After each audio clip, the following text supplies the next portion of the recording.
हमारा घर यही है, काम धाम यही है।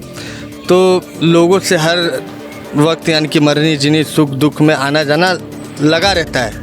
नेवता नेतारी करना हमेशा क्षेत्र में लगा रहता है। किसी प्रत्याशी को लेकर आपने कहा कि शराबी हैं और मवाली, ऐसा कुछ आपने शब्द प्रयोग किया, कौन है वो ज़रा बता दें।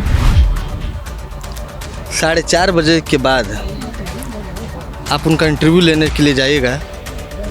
नाम बताइए किनका। मैं खुदे नाम क्या नाम है भाई, आका बाका हाँ साका, क्योंकि उनके पास कुछ है ही नहीं, रोजगार दिया नहीं है, काम किया नहीं। एक ईटा बता दीजिए क्या काम किया है। खाली पी के लुढ़क के खाली हवाबाजी। बीडीसी का चुनाव लड़ते, 1 वोट से जीते थे और वो भी ज़बरदस्ती जीते थे, क्योंकि उनके पिताजी विधायक थे, सरकार में थे, इसलिए चलो भाई विधायक के लौंडा चलो जिता दो। जो समाजवादी लोग हैं जो है साइकिल, उन्होंने इशारा किया कि साइकिल से जो है धमाके किए जाते हैं, साइकिल पे बैठ के। अगर आप बोल रहे हैं साइकिल से धमाका होता है तो मठ मंदिर में भी तो अयाती होता है। हमारी जानकारी के अनुसार आप भी भाजपा के नेता रह चुके हैं। बिल्कुल रहे। आपको और जानकारी दे, उस पर कोई बात नहीं। हज़ारों लोग बांधते हैं, हज़ारों लोग इधर जाते हैं, हज़ारों लोग इधर आते हैं। नौजवानों को रोज़गार मिलना चाहिए। रोज़गार नहीं मिलेगा तो वो कैसे अपना भविष्य तय करेंगे। नमस्कार, आप उत्कर्ष पत्रिका देख रहे हैं और मैं हूं आपके साथ वैभव सिंह। इस समय चुनावी सफर जारी है और हम देवरिया के बरहज विधानसभा क्षेत्र में मौजूद हैं।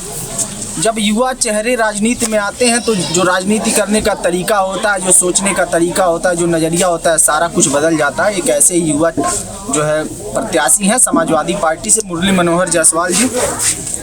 पुरानी राजनीतिक पृष्ठभूमि रही है, पिताजी भी इनके जो है 2007 में यहाँ से विधायक रहे हैं, बाबा जी यहाँ से देवरिया जिले से सांसद रहे हैं और अब ये युवा हैं और विधानसभा की दावेदारी कर रहे हैं बरहज विधानसभा सीट से। इनसे बात करेंगे, इनका क्या विजन है, किन मुद्दों को लेकर ये चुनाव में उतरे हैं, क्या कुछ विकास का ये सोच रहे हैं। पहले टिकट किसी और को मिलता है, फिर आपको टिकट मिलता है। आपने कुछ लोगों से यहाँ बात कर रहे थे, स्थानीय लोगों से, आपने कहा अभी बड़ा कम समय मिला है प्रचार प्रसार करने के लिए, 18-20 दिन का समय मिला है, उसी में तैयारी चल रही है। जो है पारिवारिक जो पृष्ठभूमि रही है, पहले से ही राजनीति में लोग रहे हैं, पिताजी विधायक रहे हैं, बाबा जी सांसद रहे हैं, तो विरासत कहीं ना कहीं आप संभाल रहे हैं। जनता के बीच में जाते हैं तो जनता का कैसा समर्थन मिल रहा है और क्या जो है जीत के लिए कितने जो है आश्वस्त हैं। देखिए, जो मैं बोल रहा था कि 18 दिन का समय मिला, वो तो जैसे एक चुनावी आप समझिए, मतलब जैसे हमारा घर यही है, काम धाम यही है। तो लोगों से हर वक्त यानी कि मरनी जीनी सुख दुख में आना जाना लगा रहता है। नेवता नेतारी करना हमेशा क्षेत्र में लगा रहता है। पर चुनाव के वक्त आप देखिए, चुनाव के वक्त ये गलती नहीं है, यानी कि एक ये प्यार और सम्मान है कि चुनाव के वक्त हर क्षेत्र के, हर गांव के लोगों का एक ललक और एक आकांक्षाएं बढ़ जाती हैं कि हाँ भाई, हमारे यहाँ भी फलाने प्रत्याशी आया था, हमारा प्रत्याशी भी आ जाए। हालांकि आप रोज़ आइए, उससे मतलब नहीं है, पर चुनाव का एक ललक हो जाती है, वो कोई ख़राबी नहीं है। उसको आप अपने तरह के, ये हमारा परिवार, इसको मैं अपने तरीके से समझा चुका हूँ और वो लोग मान भी चुके। हाँ बस। अच्छा, अभी आप यहाँ पे जो अपना चौपाल लगाए थे, बात कर रहे थे, उसमें आपने एक जिक्र किया किसी प्रत्याशी को लेकर, हमने सुना नहीं, किसी प्रत्याशी को लेकर आपने कहा कि शराबी हैं और मवाली, ऐसा कुछ आपने शब्द प्रयोग किया, कौन है वो ज़रा बता दें। 4:30 बजे के बाद आप उनका इंटरव्यू लेने के लिए जाइएगा। नाम बताइए किनका। मैं खुदे नाम क्या नाम है भाई, आका बाका हाँ साका, बीजेपी से। हाँ, आका बाका साका करके कुछ नाम है। और अब दारूबाज को दारूबाज नहीं बोलेंगे तो क्या बोलेंगे, बोलिए आप ही बताइए। जो सिर्फ और सिर्फ जातिवाद की राजनीति करता है, जातिवाद की यहाँ, अब किसी एक हमारे मित्र हैं बराव के, ठाकुर साहब हैं, तो ठाकुर साहब के यहाँ जा रहे हैं। हालांकि उनकी बात में, हालांकि मैं तो सबको एक समान मानता हूँ, वो जा रहे तो ये बोल रहे, अरे छत्री के घर एक ब्राह्मण आया है, आशीर्वाद दीजिए। ये क्या बात हुई भाई। अरे इसके अलावा भी है कुछ धरती पे, आपके पिताजी 3 बार विधायक रहे, मंत्री रहे, उसके बल पर क्यों नहीं वोट मांगते हैं? उनकी कार्यशैली पे वोट क्यों नहीं मांगते हैं? क्योंकि उनके पास कुछ है ही नहीं, रोजगार दिया नहीं है, काम किया नहीं। एक ईटा बता दीजिए क्या काम किया है। खाली पी के लुढ़क के खाली हवाबाजी। बीडीसी का चुनाव लड़ते, 1 वोट से जीते थे और वो भी ज़बरदस्ती जीते थे, क्योंकि उनके पिताजी विधायक थे। यहाँ सबको मैं बता देना चाहता हूँ, 1 वोट से बीडीसी जीते थे वो महाशय। और वो तो हार ही गए थे, इसलिए जीते थे क्योंकि उनके पिताजी विधायक थे, सरकार में थे, इसलिए चलो भाई विधायक के लौंडा चलो जिता दो। अच्छा, अब आपके क्षेत्र से थोड़ा सा बाहर का सवाल ले लेते हैं। योगी जी एक बयान आता है कि जो समाजवादी लोग हैं जो है साइकिल, उन्होंने इशारा किया कि साइकिल से जो है धमाके किए जाते हैं साइकिल पे बैठ के, इसको कैसे देखते हैं? मठ मंदिर में अयासी नहीं चलता है, तमाम धर्मगुरु बन के बैठे थे चोला पहन के, मठ मंदिर में नहीं होता है, बताइए। तो मान रहे हैं क्या आपकी साइकिल बैठ के? नहीं, अगर आप बोल रहे हैं साइकिल से धमाका होता है तो मठ मंदिर में भी तो अयासी होता है।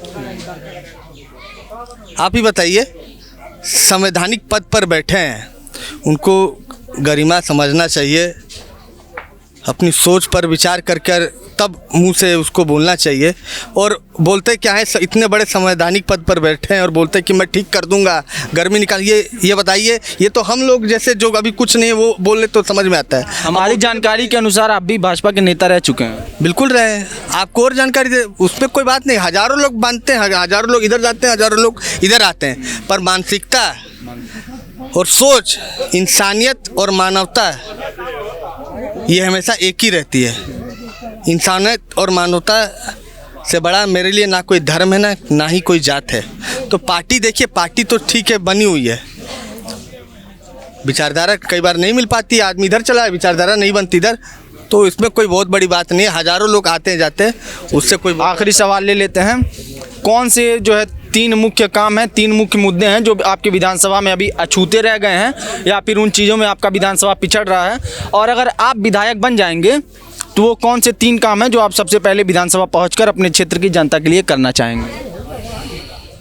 सबसे पहले तो मैं देखिए जो विकास कार्य का है, बस ये 2-3 चीज़ मैं बता दे रहा हूँ, फिर जाना है। जैसे सबसे बड़ी चीज़ तो रोज़गार है, नौजवानों को रोज़गार मिलना चाहिए। रोज़गार नहीं मिलेगा तो वो कैसे अपना भविष्य तय करेंगे। उसके बाद स्वास्थ्य के लिए अस्पताल देखिए, अगर एक अच्छा अस्पताल नहीं रहेगा तो लोग गोरखपुर जाते जाते में ही ख़त्म हो जाते हैं। एक अच्छे अस्पताल का एम्बुलेंस का सुविधा हो जाए।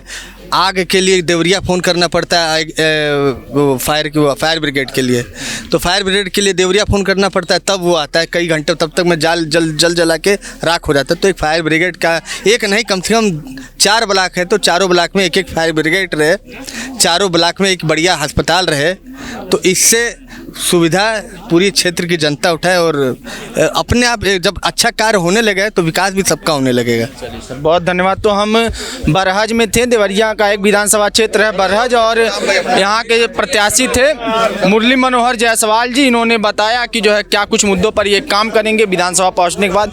तो इन्होंने 3 काम भी बताए जो इस क्षेत्र की जो है समस्याएँ हैं, जो ज़रूरतें हैं, कि बताया कि अगर हम विधानसभा पहुँच जाएंगे तो इन वादों को पूरा करेंगे। इन वादों में कितनी सच्चाई है ये तो चुनाव नतीजे बताएंगे, और ये जीतते हैं या हारते हैं ये भी चुनाव नतीजे ही बताएंगे। ऐसी तमाम छोटी बड़ी खबरों के लिए बने रहें हमारे साथ और देखते रहें उत्कर्ष पत्रिका। धन्यवाद।